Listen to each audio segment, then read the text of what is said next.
Hello, this is Palagi. Thank you for tuning into my channel, and today I want to do a video on clones, Chinese clones in particular, okay? First of all, what do you guys think of them, okay?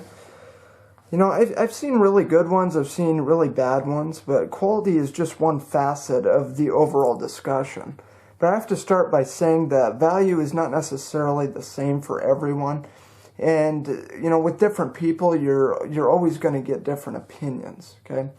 So when it comes to knives, you know, you have those who genuinely, you know, just have a love, I guess, for, you know, high-end knives, okay? Whether, you know, you're talking the fit, the finish, the steel choice, the function, you know, even, you know, the name brand, okay?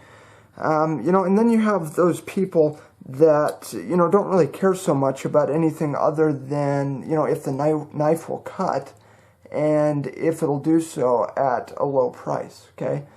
So as such, perspectives are just going to vary, and there's no right or wrong answer here, but here's some food for thought, okay? Now, there's no question that higher-end knives have a large markup. Okay, the trick in any high-end industry is to create a demand. Now, how do you do that? Okay, you build value, plain and simple. Okay, this is done by inciting feelings in their customers of, you know, exclusivity, desire, quality. Okay, and in order to achieve this, knife companies collaborate with knife designers to come out with a knife that meets this criteria. Now, sometimes it works, sometimes it doesn't. You know, sometimes they have a solid foundation that just needs to be tweaked, you know, based on the consumer preferences. Now, all these things cost copious amounts of money, and, you know, that's just the design aspect of it, let alone the quality control, the premium materials used, the extra wear and tear on machinery because of the premium materials used. The mandated wages, taxes, etc. Okay? Now, once the trust of the people is established, it pretty much stays that way unless they're eager to commit physical suicide. My point is, although not everyone understands dropping more than $100 on a blade, there's a genuine demand for these knives because people like to know what they're getting, okay, and that they can rely on these tools and the feeling that it gives them. You know, not just the feeling it gives them while, you know, carrying it, but also while using it, okay? It's the same reason people buy higher-end products of any description. You know, cars would be a good example. But, you know, actually, since I review, you know, guns, you know, maybe, you know, that'd be a better example. You know, it's the same reason you'll never see me carrying a High Point, okay? You know, why would I say that? It's a gun. It's reliable, it's durable, it does what it's supposed to for a great price. Does that mean it's a great value? Okay? You know, maybe it is for some, okay? And that's not necessarily a bad thing. But, you know, to me, it's clunky, it's heavy, it's relatively low capacity for its size. You know I can pick one up for less than $150, but I'd rather spend the extra money to get exactly what I want. So for me, it's not a great value, but I can certainly see where it would be for some, okay? Now let's talk about the steel the steel difference in the high-end knives as opposed to, you know, their clone counterparts here, okay? Now, you know, it may or may not be accurate, okay? For starters, this is a direct rip-off. It's a clone of the this one here, okay? Now, you can totally see, I mean, you can see the difference, but look at what they did here.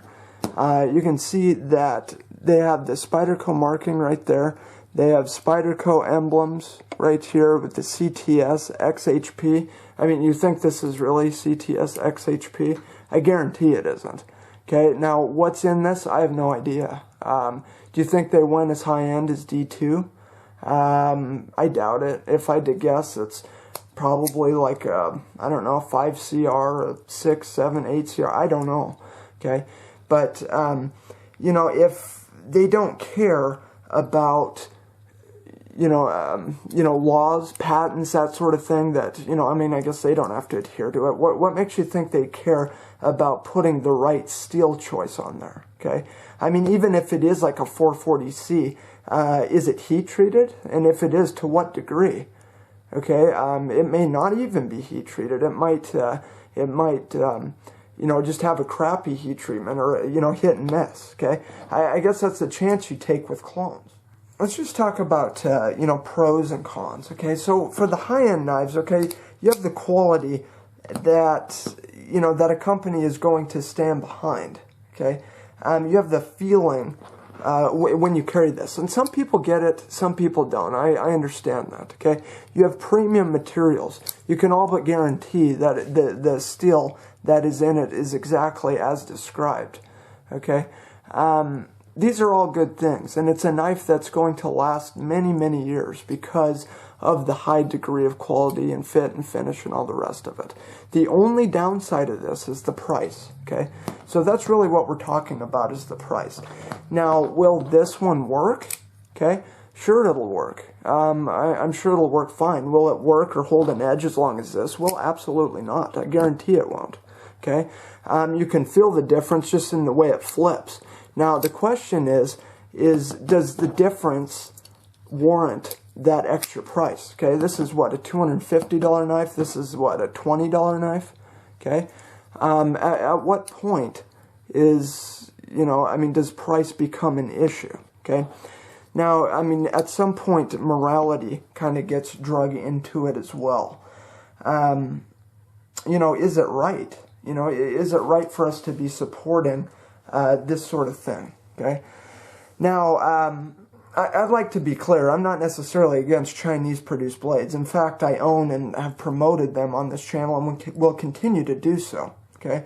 But like I was saying, at what point have they gone too far? Okay, there are patent laws in this country for a reason. Now, people put a lot of time and money into a brainchild, if you will, in order to create a reputation for a particular blade design for someone overseas to completely rip it off and reproduce an inferior product at a fraction of the price and then sell it back to you, all the while giving you the finger, okay? Why can they do that? Okay, because it's a different operation run by none other than a communist government that can get away with paying their people slave wages. Really, that's what it boils down to. I know that might sound harsh, but that's the cold hard facts of the case here. Okay. Now, again, I want to be clear. I'm as guilty as anyone. As you can see on the table, I have I have clones right here. Okay. Now, the thing is there's some really well-made clones. Okay. But, when I carry them, I feel like a fraud, frankly. I don't get that same feeling as if I were carrying the real thing. Now, it got me thinking. I actually sat down and thought about it. And, good, bad, or indifferent, these are the facts, okay? The question is it that big a deal to you? Okay, if it is, then I say more power to you, okay? That's a nice thing about the country we live in. We get to, make the decisions that we want to make, right? But if you can relate to what I'm saying, I urge you just to save a little more, a little bit longer for a better product. Give your money to those who have earned it by paying their dues and going through the hardships most companies endure it, in the beginning. I think you'll feel better in the long run, and, you'll be supporting a U.S. workforce, okay? That may or may not be a big deal to some. I agree, and, I might catch a lot of flack for this video. But, the question is, and I get it, I really get it. You've got, like I was saying, a $250 knife, $20, $30 knife, okay? This is, a $17 knife here, okay? Actually, it's, for what it is, it's pretty damn well made. I have to be honest, okay? It really is. It's very functional. It's full flat ground. It's, I don't know what the steel is, but it's really sharp. It's, let's see here. Okay, it's sharp. I don't know how well it's going to hold an edge. I've used it a little bit. The jimping is good and positive. It's actually a good knife. But you know what? It's kind of easy to make a good knife when somebody has set the foundation for you. I guess that's my point. You know, give credit where credit is due, I guess is what I'm trying to say here. Now, again, I want to make it clear, I'm not down on anyone who purchases clones or prefers clones or anything like that. Like I say, I mean, I understand it. I actually wanted to get these to compare to the original to see, you know, just how well they clone these things, okay? And actually, for the cost, they have cloned them very, very well, okay? Actually, it's alarming. Now, you know, if they can do that for $20, imagine what they can do for, you know, $50 or $90, okay? So, anyway, that's just some food for thought, you guys. Feel free to criticize and chastise me, but that's just my thoughts on the issue. Anyway, thank you guys for tuning into my channel. Until next time, this is Palagi, signing off.